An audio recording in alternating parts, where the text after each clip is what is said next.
So start with a sphere and then make it a poly mesh 3D, and then go to initialize to make it a cube. Turn on the floor and identify where the blue line is, which is the Z forward.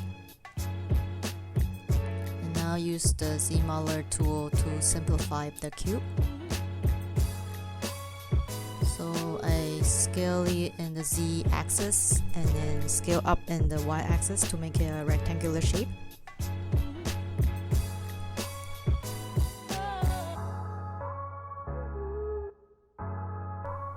Turn off the floor, and then now hold on Ctrl Shift to drag a copy, and then one more copy. We need 3 in total.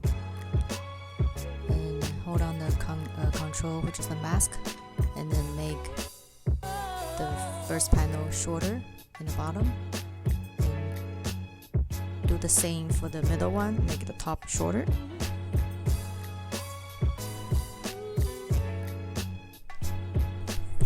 Use ZModeler to delete the top face.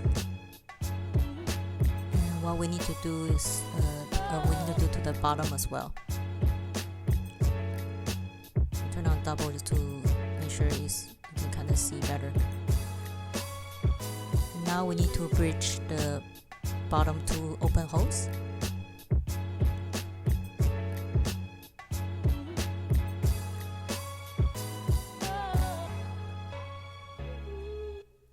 So dragging to the right to pull down the depth, and up and down to control less or more division.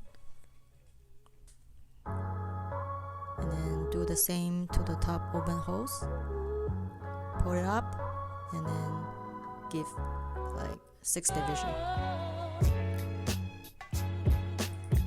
Okay, so now we got the basic shape. I just want to work on half of the model. Just isolate half of it and then delete it. And now I need to adjust the middle panel to make it a bit longer.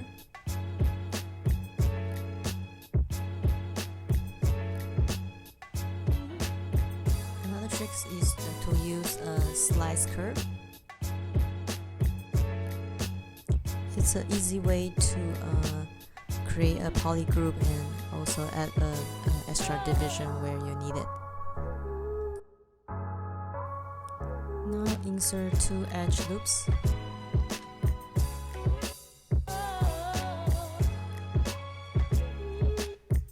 So now we use the Q mesh. It will kind of snap across the other side.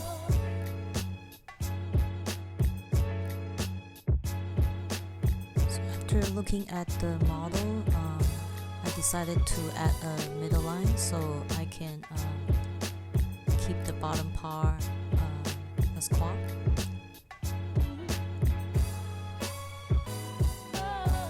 Delete the bottom faces.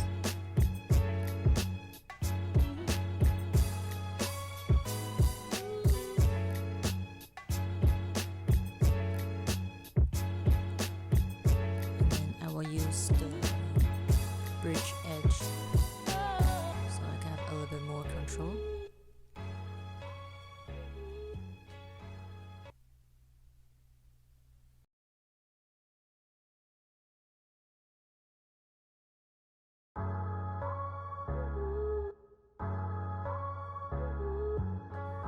So you can see we create 4 triangles to make the bottom surface there. So in order to make a quad, I will hold down Alt and then delete the edge that connecting that 2 points, just to clean it up.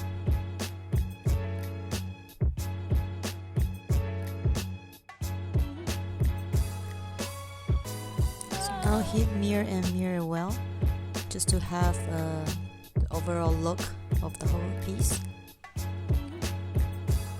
So looking at the reference photo, the front panel is not like flat, so we need to do a further adjustment.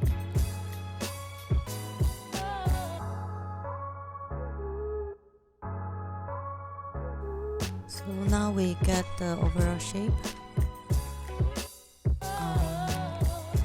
Now I will insert an edge loop just to hold the edge better. So now I will connect the 2 points using the bridge 2 points, and then delete the edge in the middle.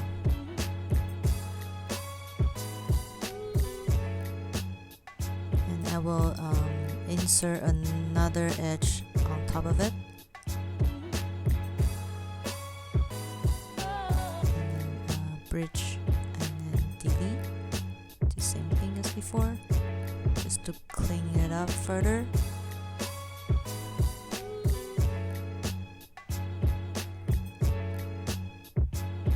And then use stitch to get rid of the extra point.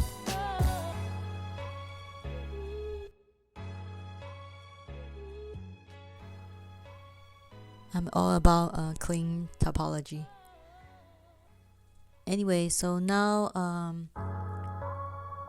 what we can do is to hit crease PG, which is a crease polygroup, and then use a dynamic sub just to preview the end result.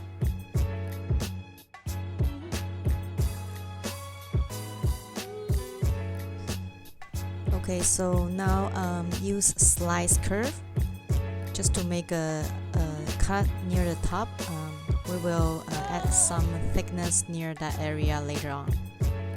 And now do a group by normals and hover over a face, and then polygroup and then polyloop, just to create a different polygroup around the edge of the pouch.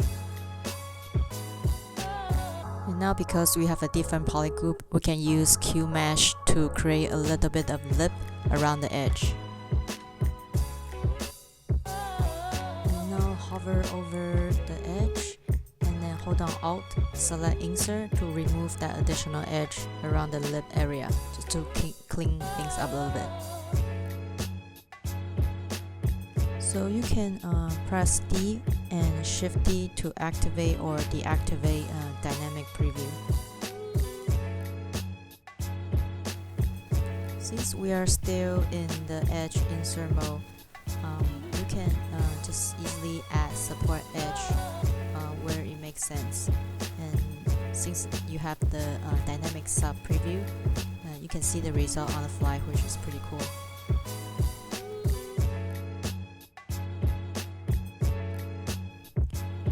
And now just play around with the crease level and the smooth subdiv value to tighten the bevel edge a little bit.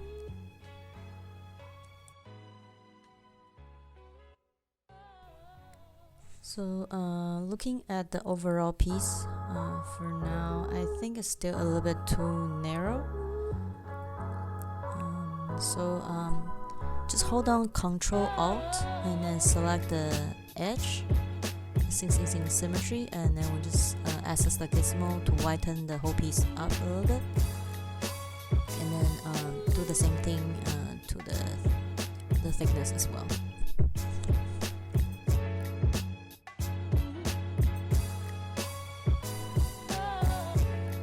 So now insert additional edge loop. So we need that for Q-mesh the top surface.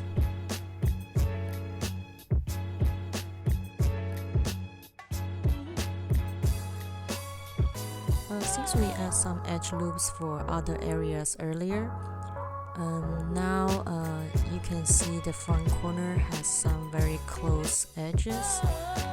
So just spend some time and spread out the verts, so that way the corner will be nice and round when we subdivide.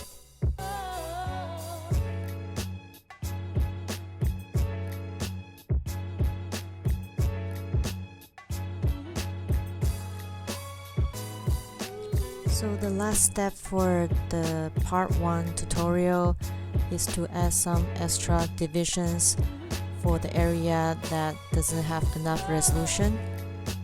That way we will have more even resolution across the whole piece.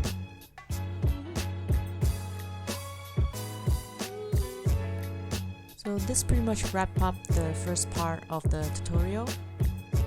If you find this tutorial helpful, please like, share, and subscribe to the channel. Thank you for watching. Stay tuned for more.